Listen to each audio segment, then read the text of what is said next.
and your health literally dictates how you show up and operate in every other aspect of your life. Your health is literally your foundation and your ceiling.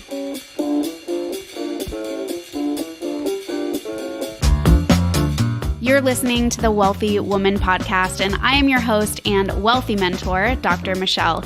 My mission is to empower conscientious women entrepreneurs to create a life full of abundance, purpose, health, wealth, and joy.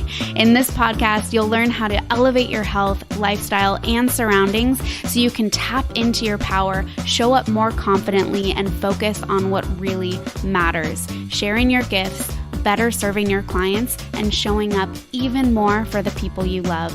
This is today's businesswoman, the wealthy woman. Hey there, and welcome back to another episode.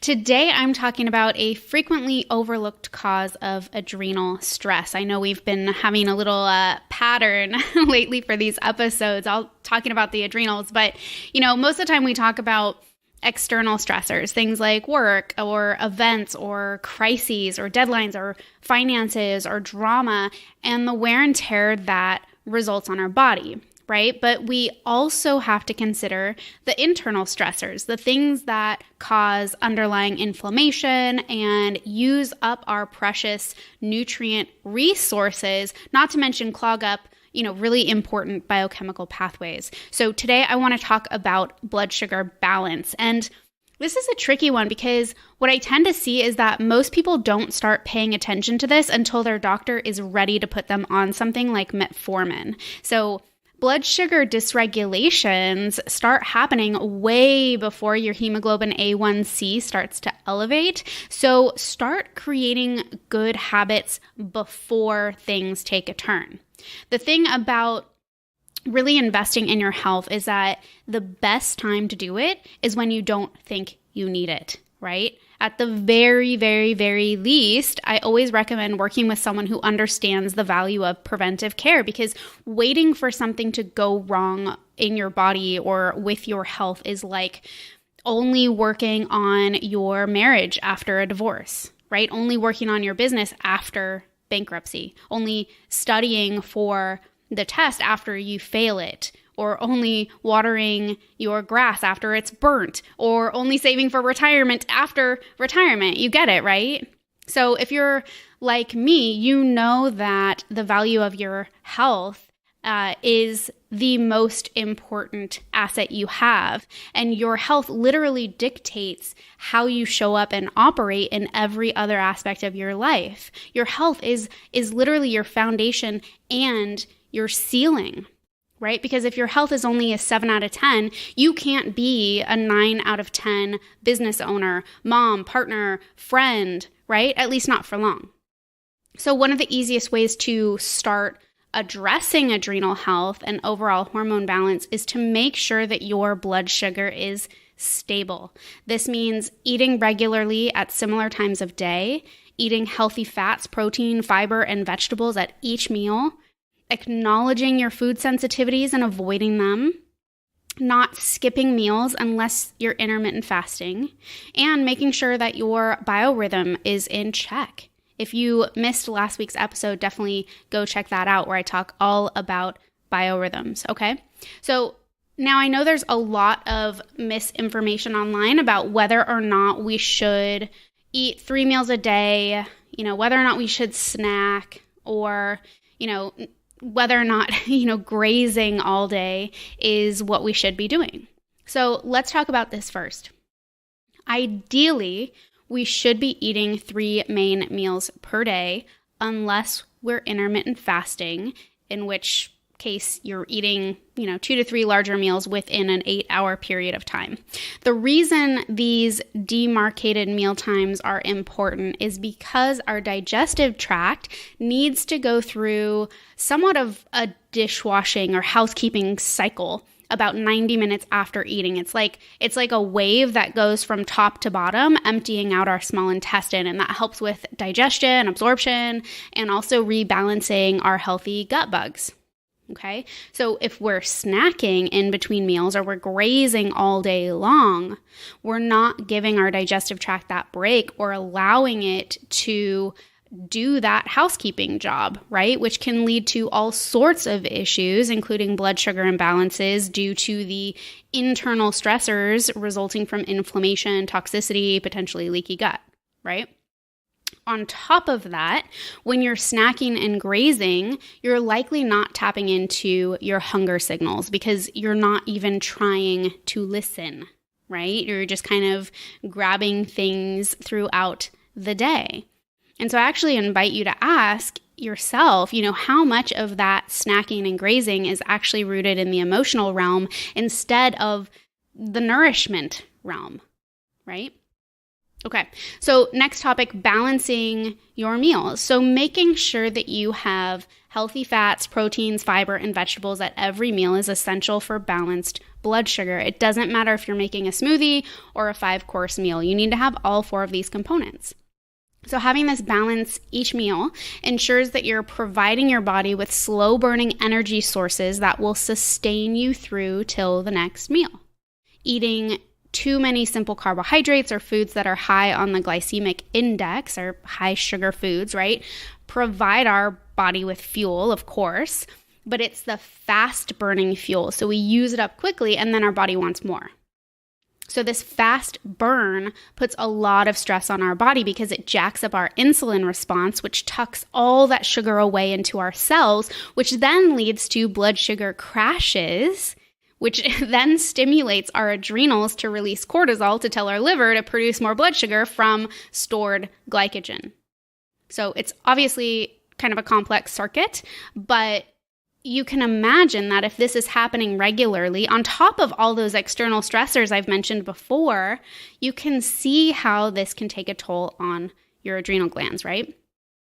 Okay, so next let's chat about food sensitivities. I want to clarify something really fast because I know a lot of people get confused by these terms. So food sensitivities, food intolerances, and food allergies are all very different, separate things, but we can put them all under the umbrella of a, quote, not so good reaction to a food or group of foods, right? Okay.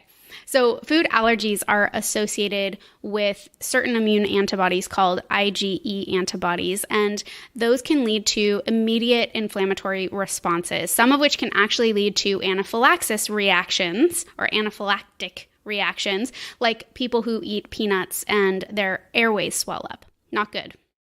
Okay, food intolerances are when we have something like lactose intolerant. It's not necessarily an immune-mediated reaction, but it still causes inflammation and usually a specific symptom or group of symptoms.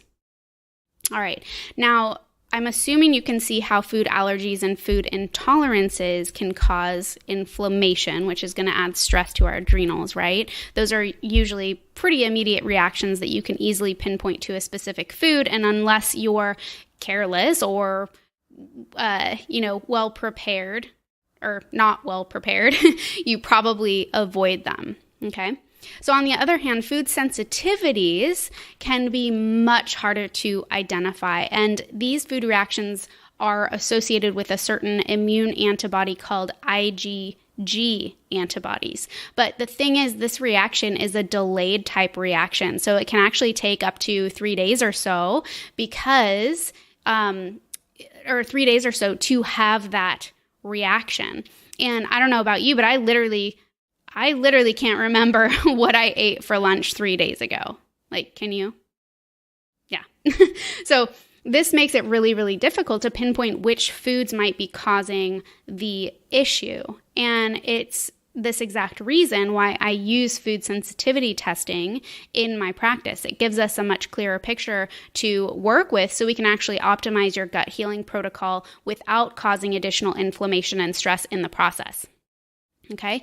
And lastly, it's important to not skip meals and try to eat at the same times each day. So skipping meals has a very similar effect to what I mentioned earlier when I talked about the blood sugar crash that comes after eating a bunch of simple carbohydrates and high glycemic foods without balancing them with healthy fats, protein, fiber, and vegetables, right? But instead of causing the insulin spike, it just causes the cortisol spike to tell your body to basically liberate stored sugars from your liver, which is why you end up feeling, lightheaded, dizzy, shaky, and overall pretty shitty, right? So before we wrap up, I also want to say that I don't want you to think that I'm vilifying sugar, right, across the board, because I don't think it's helpful to deem any foods or food groups evil, unless we're talking about like franken foods like GMOs or non-food items like Twinkies, right? Do those things even exist anymore? Anyway, foods and food groups are not inherently evil. Can we agree on that? But it really does boil down to our relationship with it and how we can complement those foods to decrease the stressful burden it can place on our body. So if you know you're going to have something sweet, whether it be a piece of gluten-free pie or a cookie or even a piece of fruit, be sure to pair it with some protein and some healthy fats.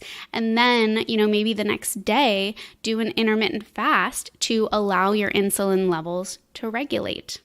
Okay, does that make sense? It's all about doing it smart, so it's not stressing your body. Okay, so in summary, to keep your blood sugar balanced and kind of save the energy of your adrenals, you want to eat regularly and at similar times of day. You want to eat healthy fats, protein, fiber, and vegetables at each meal. You want to discover your food sensitivities and avoid them, at least for a certain period of time. You don't want to skip meals unless you're intermittent fasting, of course.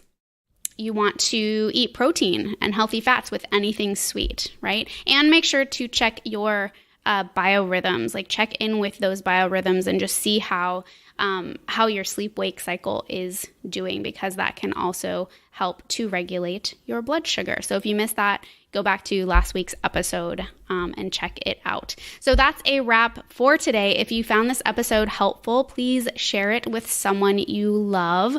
Also, there are only 14 spots left in my small group holistic weight loss program that is starting January 1st. This is an awesome program that literally resets your metabolism, and I'm actually going to be doing it right alongside with you. So registration closes on December 26th. So just because there's a little bit of prep that needs to happen before we get started.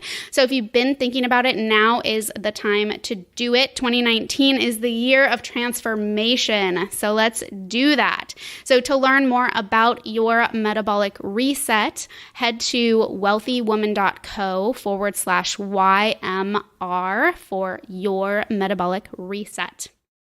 Otherwise, I'd really like to know what you thought about this episode, so hit me up on Instagram, send me a DM, or take a screenshot of you listening and tag me at wealthywoman.co. Otherwise, I will chat with you next week where I will share more awesome and actionable info. Chat with you then. All right, ladies, thank you for listening to another transformational episode. If you haven't subscribed yet, what are you waiting for? You know my mission is to help inspire and empower women to share their gifts, better serve their clients, and show up even more for the people they love. So if you enjoyed this episode, leave an awesome review so more women can find us and join us in creating a life of wealth.